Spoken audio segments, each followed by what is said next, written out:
ГСП онлайн. Городские новости сейчас. Воскресенье, 14:20. Арена Ледового дворца. Завершающий день республиканского турнира по хоккею памяти чемпиона Олимпийских игр Сергея Капустина. На арену выходят местный «Беркут», на чьем счету 3 победы и 1 игра в ничью, и сосногорская «Парма-2004». За ее спиной 2 победы, 1 ничья, 1 поражение. Поэтому сегодня спортсмены из Сосногорска не просто играют, а буквально сражаются на льду. В первом периоде удается отличиться гостям. Сразу 2 забитые шайбы в ворота «Беркута». Во втором отрезке игры удача на стороне хозяев. На 5-й минуте Николай Захаров обошел соперника и размочил счет. Следом за ним гол забивает Елисей Пермяков.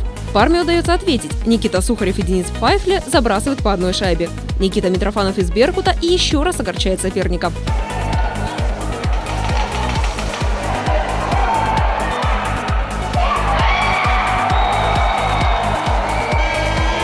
Команда уходит в раздевалку со счетом 4-3, ведет «Парма». И вот последние решающие 15 минут игры. Сосногорские хоккеисты забивают 5 голов, «Беркут» – 3. Игра заканчивается со счетом 9-6. Победу одержали гости.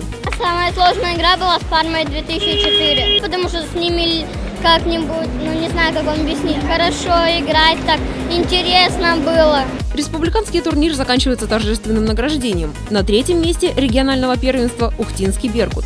2-е и 1-е у сосногорских «Парма-2004» и «Парма-2005». Команды получают медали, кубки и денежные призы. Также определены лучшие игроки.